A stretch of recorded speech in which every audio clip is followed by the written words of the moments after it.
fires in her face. Hi, Charlotte. Huge fan. Love the new Reddit page and love reading the never-ending tea that my fellow potatoes have to offer. Now on to the tea that I am here to share. About a year ago, my 25 male best friend, 26 female, let's call her Kara, got married to her fiance, 26 male. Let's call him John. For a bit of background, Kara was an only child and grew up facing a lot of judgment from her mother. Her mother, Karen, was very vain and described herself as the best of the best. Karen would constantly compare herself to Kara and would judge her on her appearance, grades, achievements, etc. Kara, being the absolute queen she was, didn't let mother's constant judgment put her down in any way. She knew her goals and worked very hard in order to achieve them. Whenever Kara had a setback, her dad always was there to comfort and support her, while her mother scoffed and rolled her eyes. The mother of the bride sounds like an evil stepmother, but no, she's your mother.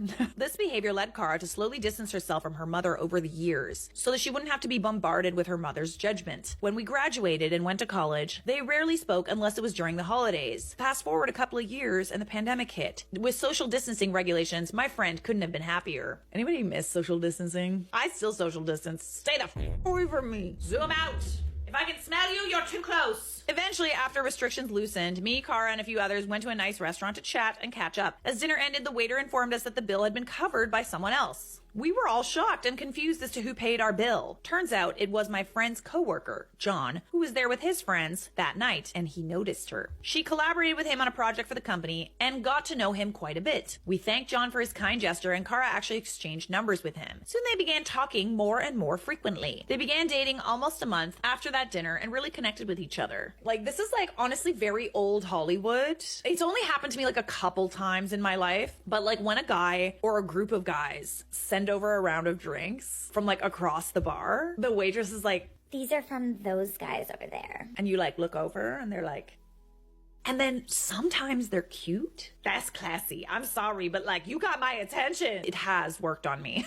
If you see her out, send over a nice little martini or something. Or just like, no, you know what you do? You check to see what she's drinking, okay? Because maybe she's not drinking. You don't want to send over something that she doesn't like. You go and you ask the server and you're like, bestie, what is that lady over there at the end of the bar drinking? and they say, tell you. And then they come back to you and they tell you. And then you send over another round. And not only for her friends too. Classy. Do I look like I'm made of money? They began dating almost a month after that dinner and really connected with each other. They had shared common interests, rom-coms and animals. Ooh, a boy that likes rom-coms. Ooh, marry him immediately. And they grew closer and closer each day. When Kara introduced John to her family, everyone loved him, including her mother, which seemed quite odd considering she judged anyone or anything that came her way. Uh-oh. Karen seemed to be really interested in John and would interact with him whenever she got the chance. Ooh, cringe. Again, real fishy. Fortunately, Kara told John about Karen's constant judgment. There's nothing worse in this world than a jealous woman. Like, I'm telling you right now, jealous women will put your life in danger because they want a guy that you like, or, you know, they need male validation. They secretly have it out for you. They will literally try and it in your heart.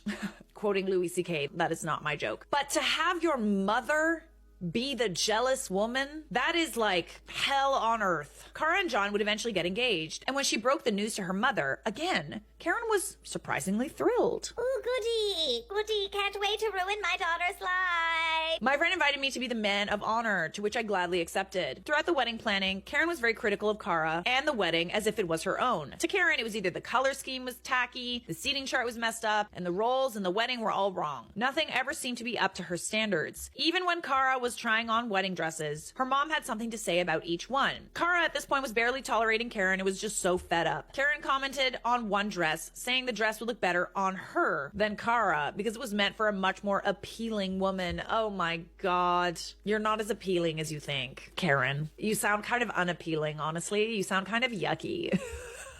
Oh, hell no. I was fed up with her to the point that I asked her if anything appealing would ever come out of her mouth because me and everyone else were done listening to her bullcrap. She backed off finally after she received many death stares and side eyes from the wedding party. Even the people at the dress shop were side-eyeing Karen. My friend found a dress that looked absolutely amazing on her, and she knew it was the one. Karen protested, complaining about the dress, to which Kara just told her to shut up. See, with those kinds of people, it's like, Don't you want me to be honest? Like, I'm just being honest. you don't like anything. Fast forward to the wedding, everything's in place, and people begin to file in for the ceremony. Note that the color scheme for the wedding was ocean blue and turquoise. Karen shows up in a tight race car red dress. Okay, I think that you could probably wear red to a wedding if you wanted to, unless there's like some sort of subtext there. Is like, it's an obvious, right? Like if you don't really like know the bride and the groom or whatever, and like, or you know, you're friends with them, it's like nobody's gonna read into it, but I would read into that, especially because it's tight.